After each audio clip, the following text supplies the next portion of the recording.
which was in a small baker shop in Pudding Lane.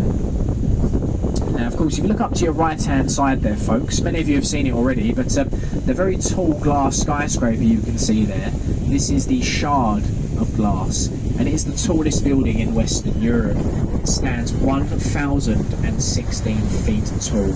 It was designed by an Italian architect by the name of Renzo Piano. You will find bars, restaurants, shops, apartments, and a 7-star hotel inside the building, the Shangri-La. Look ahead of us, folks. Can you see the large sailing barge making her way downstream there? Now, she's a very tall-masted ship, so that means Tower Bridge, the bridge ahead of us there, is going to lift up very shortly to allow that sailing barge to leave the upper pool of London. So very shortly we're going to see the bridge go up. It's actually quite a rare sight to see Tower Bridge go up nowadays. It doesn't happen too long.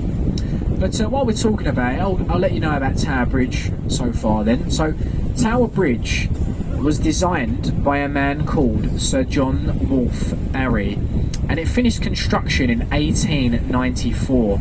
Tower Bridge is a twin suspension and bascule bridge, and what that means is the two centre roadways, which each weigh over 1,100 tonnes each, can be lifted in a double drawbridge style fashion to become fully upright in just under 90 seconds. They do this to allow larger and taller masted vessels like the sailing barge wheel ahead of us in and out of the upper pool of London.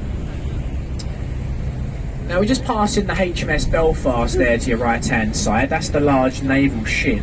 Now this ship was built in the same shipyards in Northern Ireland as the Titanic.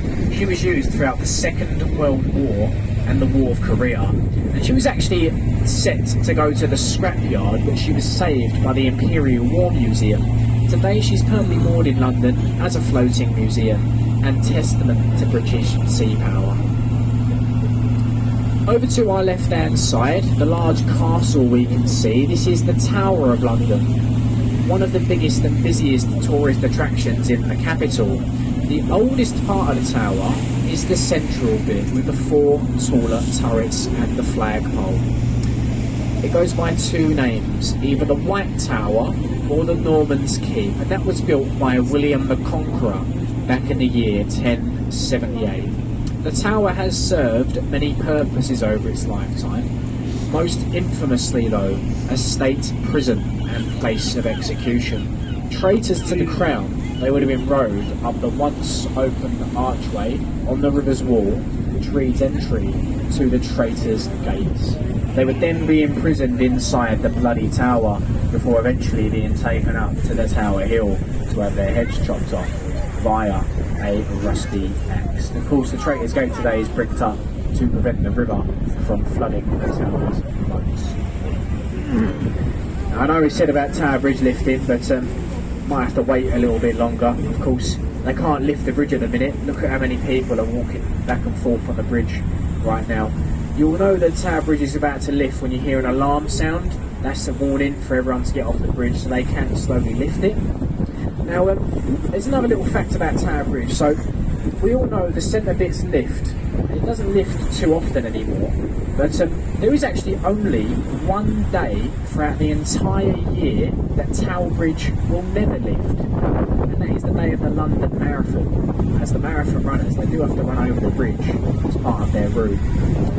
I personally think now they should lift the bridge a little bit, make a gap in the road, force the marathon runners to jump over it, make watching the London Marathon a lot more interesting.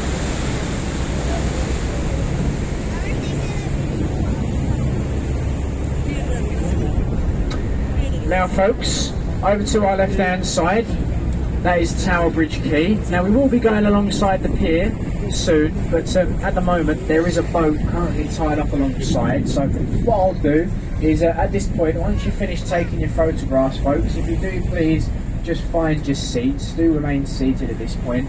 This is for your own safety, of course your own comfort, as we will get rocked around now by the high-speed vessels leaving London. So just before we get alongside folks, just remain seated. We've got to wait for Thomas Doggett to get off the pier anyway, so please Do find your seats, folks. Be alongside the pier shortly. Now,